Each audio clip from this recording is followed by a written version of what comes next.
مونږ په دې باندې پوهېږو چې دغه دنیا دایمي دنیا نه ده.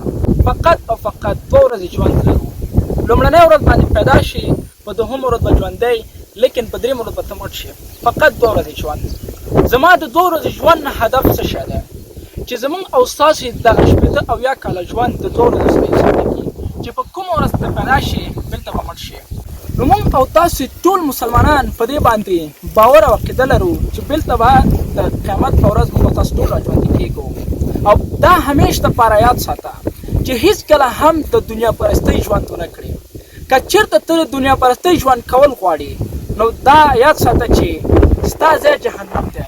او الله رب کریم په دنیا کې هغه انسانان نه خوښوي چې هغوی دنیا پرستی کوي، د دنیا ژوند خوښوي او عاشق او لهو لعب کې مصروفه وي. د مسلمان لپاره د دنیا ژوند بېشکه چې زندان دی. حدیث دی، رسول صلی الله علیه وسلم فرمایي چې د کافر لپاره ځای جنت دی، لیکن د مسلمان لپاره بندیخانه ده. نو موږ او تاسې باید په دې باندې عقیده او باور ولرو چې هېڅکله هم ته په دنیا کې خوشحالي ترلاسه کولی نه شې.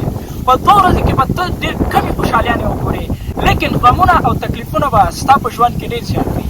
دا د مسلمان صفت دی. کله چې دنیا ته راشي، نو هغه باید په دې باندې دا سوچ ونه کړي چې زه ولې په دنیا کې زما لپاره تکلیفونه زیات دي. الله رب کریم مسلمان دې دنیا ته د امتحان دپاره رالیږلی دی.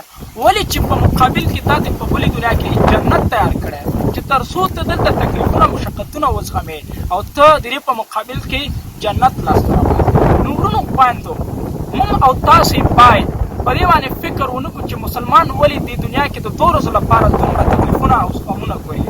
دا د مسلمان له ژوند سره تړل شوي دي.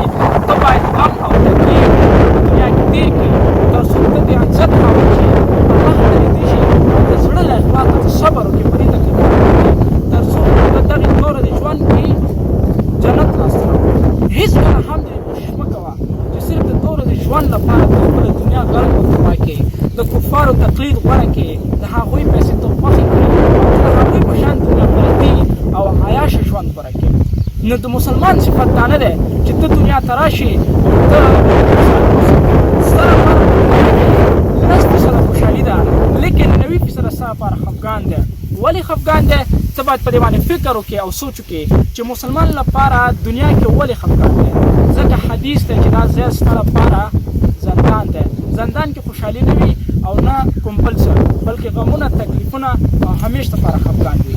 نو کوشش وکړئ چې دنیا پرستي ژوند نه ځان راوباسئ او د 2 ورځې ژوند لپاره خپل آخرت مه تباه کړئ. وروڼو خویندو، دا نصیحت زما تاسو ته دی چې هېڅکله هم په دنیا کې د عیاشناکو خلکو په څېر ژوند غوره نه کوئ، ځکه تاسو مسلمانان هستئ.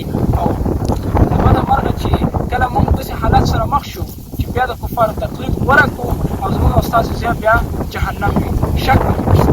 نو هېڅکله هم الله مه ناراضه کوئ، صرف 2 ورځې ژوند لرئ او خپل ژوند لپاره آخرت مه خرابوئ.